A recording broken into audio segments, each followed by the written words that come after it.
श्री स्वामी समर्थ. नमस्कार. तुमच्या सर्वांचे माझ्या यूट्यूब चॅनलमध्ये खूप खूप स्वागत. तुमच्या सर्वांच्या इच्छा मनोकामना पूर्ण होत हीच स्वामी महाराजांच्या चरणी प्रार्थना करते आणि आजच्या आपल्या एका नवीन व्हिडिओला सुरुवात करते. आजच्या व्हिडिओमध्ये आपण पाहणार आहोत ते म्हणजे बघा, झोपण्यापूर्वी देवाचं नाव तुम्ही जर घेत असताल तर त्याबद्दल आपण जाणून घेणार आहोत. बघा, आपण झोपताना समजा देवाचं नाव घेत असतो तर हा जो काही समजा आपल्याला एक सवय आहे, नियम आहे, तर योग्य आहे का? जेव्हा आपण झोपतो तेव्हा आपल्या देहातील सर्व इंद्रियांची क्रिया मंदावते, मन थांबतं, विचार थांबतात आणि आत्मा देहापासून थोडा वेगळा होतो. याच अवस्थेला शास्त्राने सुषुप्ती अवस्था म्हटलं आहे, जी मृत्यूसारखीच आहे. झोपेत माणूस काही पाहत नाही, ऐकत नाही, विचारही करत नाही, फक्त तो अस्तित्वात आहे एवढंच भान गमावतो.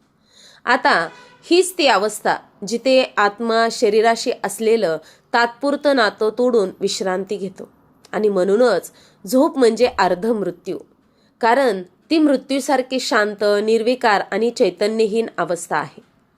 बरं, आता म्हणजे आपण देखील बघा म्हणतो झोप म्हणजे अर्ध मेल्यासारखाच माणूस असतो. आता हिंदू धर्मात म्हटलं आहे प्रत्येक रात्री आपण मरतो आणि प्रत्येक सकाळी पुन्हा जन्म घेतो. सकाळी उठल्यावर आपण पुन्हा त्या देहात प्रवेश करतो, पुन्हा कर्मात गुंततो. म्हणून प्रत्येक झोप हे एक सूक्ष्म मरण आहे आणि प्रत्येक सकाळ हा सूक्ष्म जन्म. झोपेमध्ये आत्मा प्राण घेऊन देहातून वरच्या लोकात प्रवास करतो.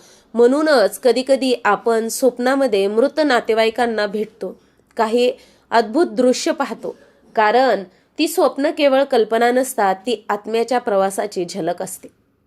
बघा, झोपण्यापूर्वीचा क्षण हा दिवसातील सर्वात शक्तिशाली क्षण असतो, कारण तो क्षण तुमच्या अवचेतन मनात प्रवेश करतो. आपण दिवसात अनेक विचार करतो.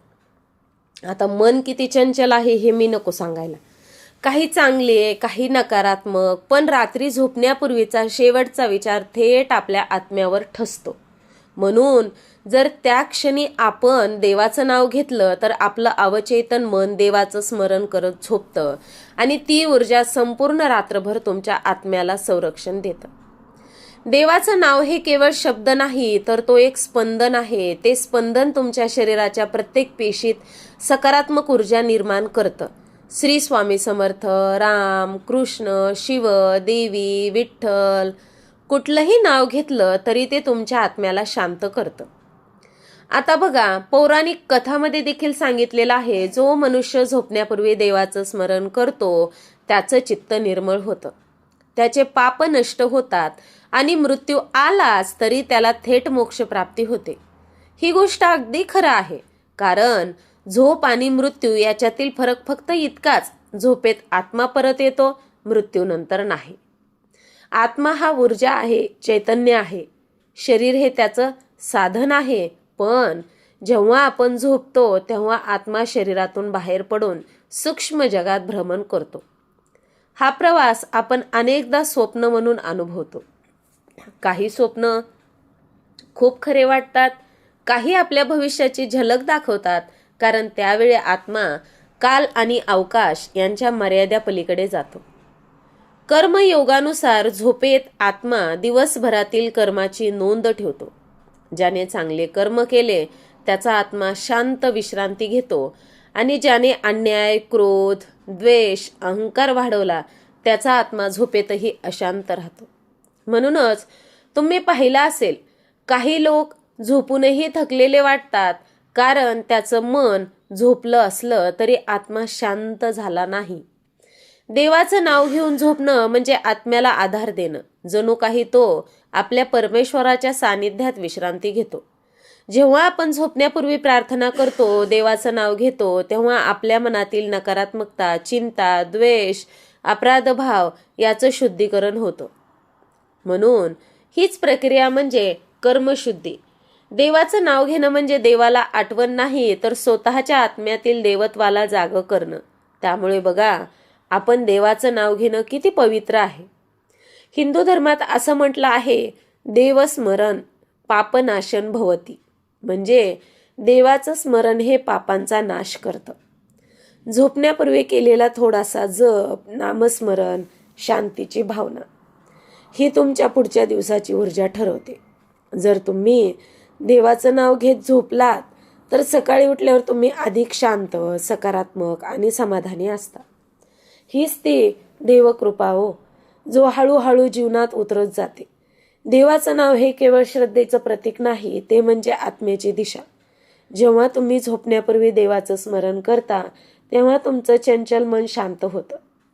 मन शांत झालं की विचार स्थिर होतात.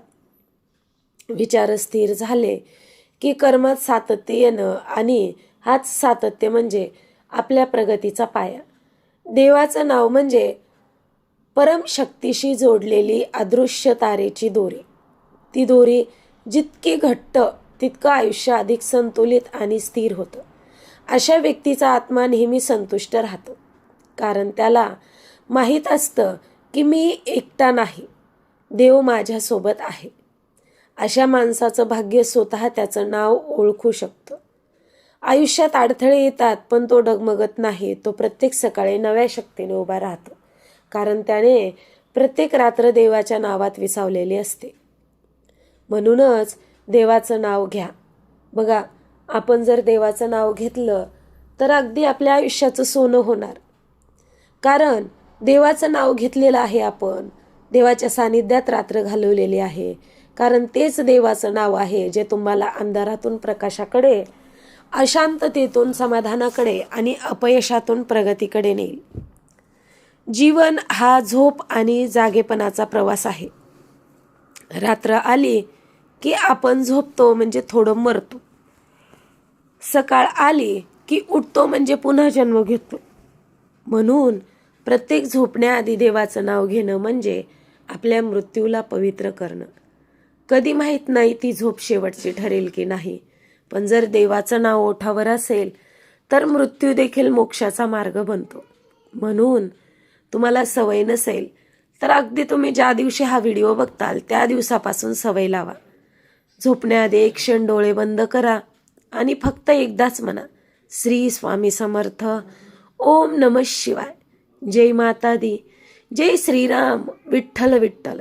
त्या एका क्षणाने तुम्ही केवळ झोपत नाही तर स्वतःच्या आत्म्याला प्रकाशात विलीन करता. हीच खरी निद्रा, हीच खरी शांती आणि हीच खरी जागृती. तर बघा, नक्कीच तुम्ही सवय लावा. तुमच्या मुलांना देखील सांगा, झोपण्यापूर्वी देवाचं नाव घ्या. कारण झोप म्हणजे अर्धमृत्यू आणि देवाचं स्मरण म्हणजे अमृतत्वाकडे जाण्याचा मार्ग. बघा, तुम्हाला जर हा व्हिडिओ आवडला असेल तर नक्कीच जास्तीत जास्त शेअर करा आणि प्रत्येकाला ही सवय लावण्याचा प्रयत्न करा, झोपण्यापूर्वी देवाचं नाव घेण्याची. अशा प्रकारे आजच्या व्हिडिओमध्ये आपण ही माहिती जाणून घेतलेली आहे. तुम्हाला माझा हा व्हिडिओ आवडला असेल नक्कीच तुम्ही व्हिडिओला एक लाईक करा, शेअर करा आणि असेच नवनवीन अध्यात्माचे व्हिडिओ पाहण्यासाठी चॅनलला सबस्क्राईब अवश्य करा आणि कमेंटमध्ये श्री स्वामी समर्थ लिहायला विसरू नका. झालेली सेवा स्वामी महाराजांच्या चरणी अर्पण करते आणि माझा हा व्हिडिओ इथंच थांबवते.